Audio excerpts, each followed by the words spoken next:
Let's start with, of course, everyone's favorite topic, the President of the United States, Donald J. Trump.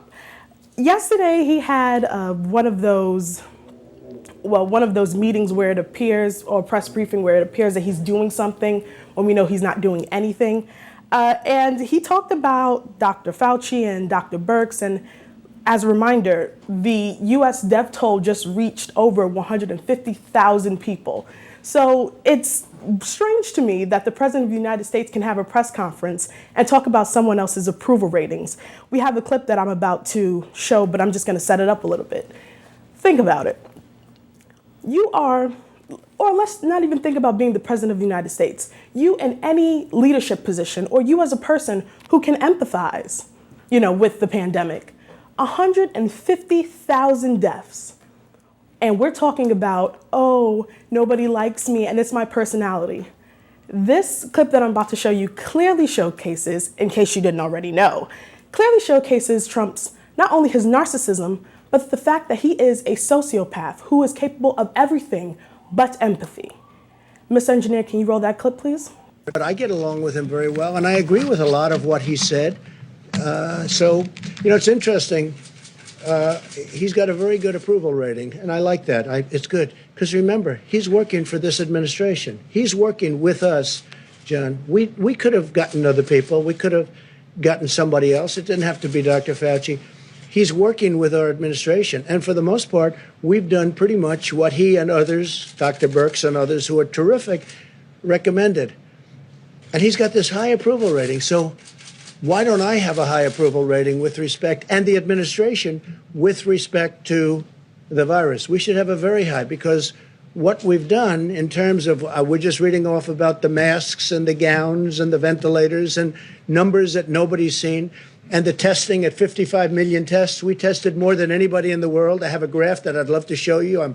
Perhaps you've seen it, where we're up here and the rest of the world is down at a level that's just a tiny fraction of what we've done in terms of testing. So it sort of is curious. A man works for us, with us very closely, Dr. Fauci and Dr. Birx, also highly thought of. And yet they're highly thought of, but nobody likes me. It can only be my personality, that's all.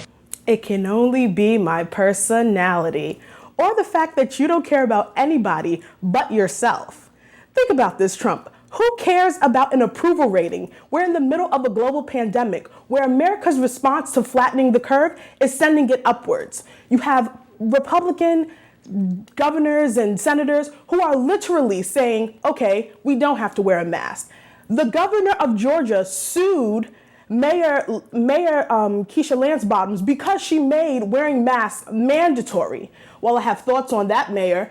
Just the idea that this is where we're going in the midst of a global pandemic it's my personality. People don't like the fact that you are a liar, Trump. We don't care. I don't think you actually understand that people are dying. People are losing their lives at skyrocketing rates. America continues to break records for people who have been affected by COVID-19. Florida is a hot spot. Arizona, a hot spot. Minnesota becoming a hot spot.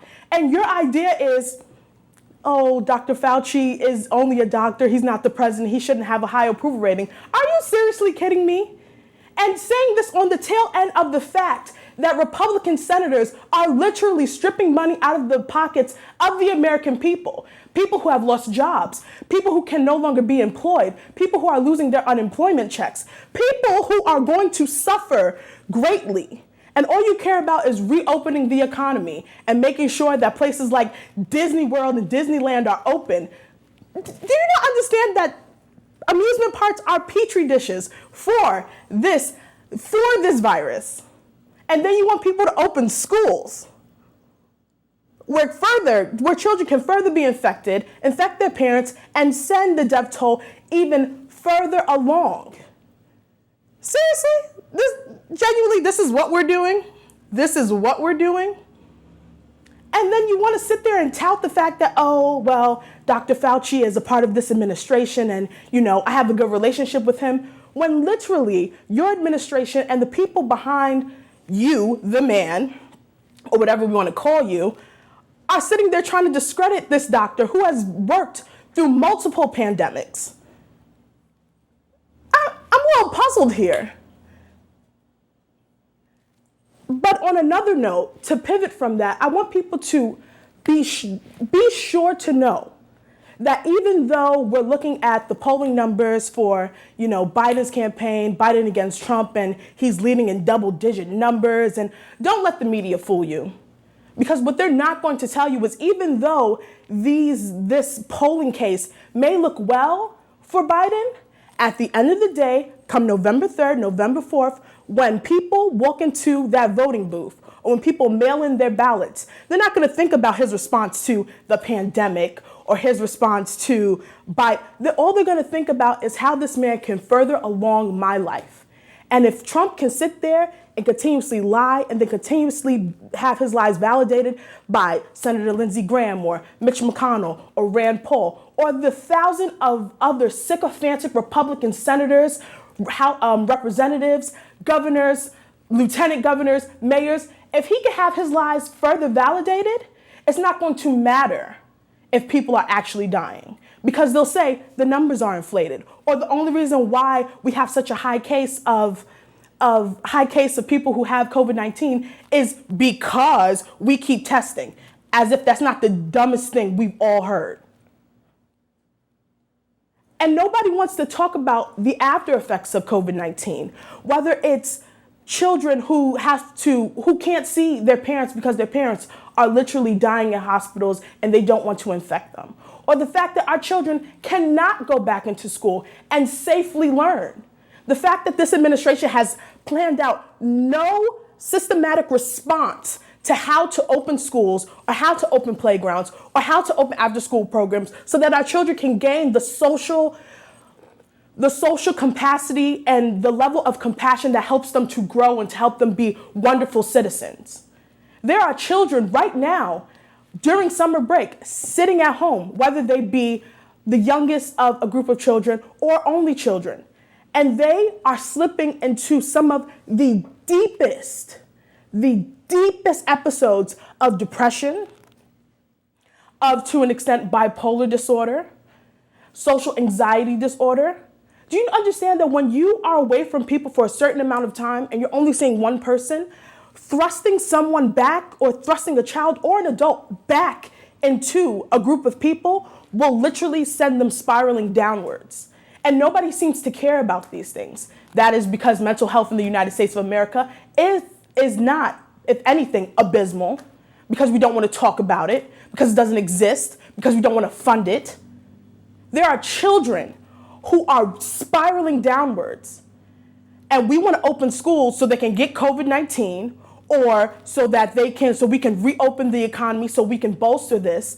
And the thing is that Secretary of Education Betsy DeVos, who might be literally the most uneducated person in the world, is sitting there saying, oh, well, it can't be a one-size-fits-all. What are you bringing to the table? What are you presenting to us so that, I'm not a mother, but so that the children that I know, or that the school students that I know, or the children of the church that I know can come back and safely be amongst their friends, be amongst their teachers? What are you doing? What are you doing? And the thing is that the further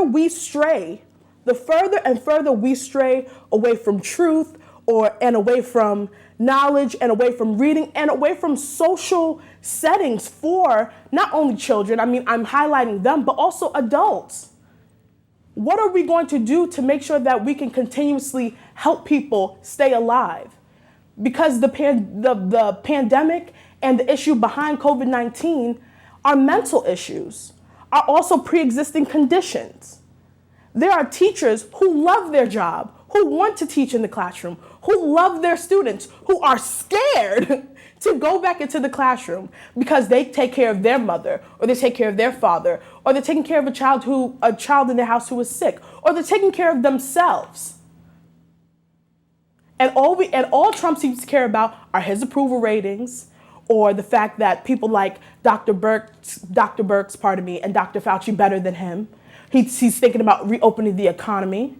He's thinking about making sure that during this election season, if people can see that I was the one trying to push forward, allowing us to have jobs and everything again, then that'll get me elected again. Trump, and I will say this with the straightest of faces, he does not give two hoots about your life, about his family's life. If it has nothing to do with Trump, if it doesn't further Trump along, he doesn't care about it.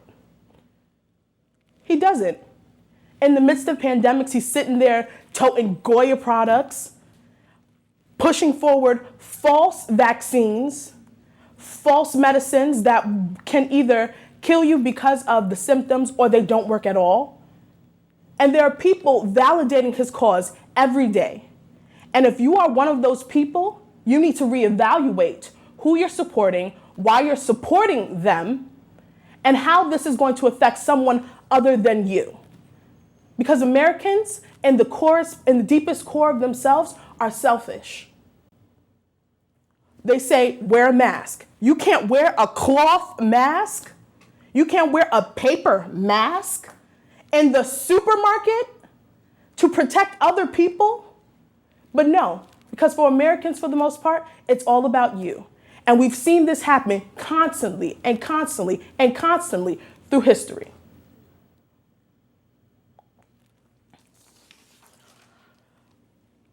I want people to understand that the COVID-19 pandemic does not end and start with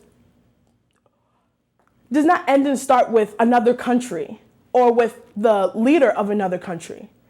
Because there are countries all around all around the world, who have been flattening their curves, making sure that deaths go down, making sure that cases go down. And I'm telling you now, if you're in New York City and you're eating in the street, you look dumb. Go home, get takeout, cook something in your own home. Right now, the fact that I'm puzzled. And I asked one of my friends this the other day when we spoke. What is the fascination with eating out? Like having to sit in a restaurant.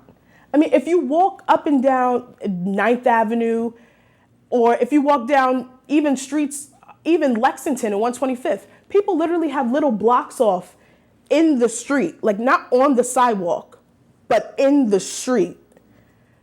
You're eating in the street. Somebody explain to me how that works and how you think that's safer than being in the restaurant with a whole bunch of people. Because even the seats in the little boxes are not necessarily 6 feet apart. And if you're taking off your mask to eat, you're breathing. And a lot of you don't cover your mouths when you sneeze. So I'm puzzled as to how. Somebody explain this to me. I mean, this one, I'm a little lost on this one. Just the core fact that you all can't sacrifice little things for, and I know that the pandemic has been going on more than a couple of months. It's been a while. I understand. I've been home, working from home for a while. I get it. I understand. Sometimes you just want to go out. But at the same time, eating out at a restaurant, and then your life. I'm trying to understand where the scale balances and makes that equal.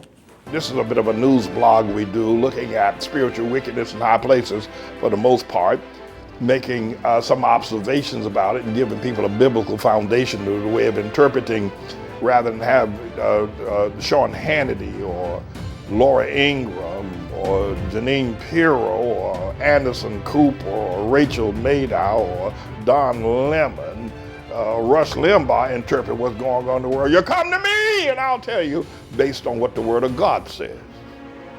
They'll just give you their worldly, sinful view.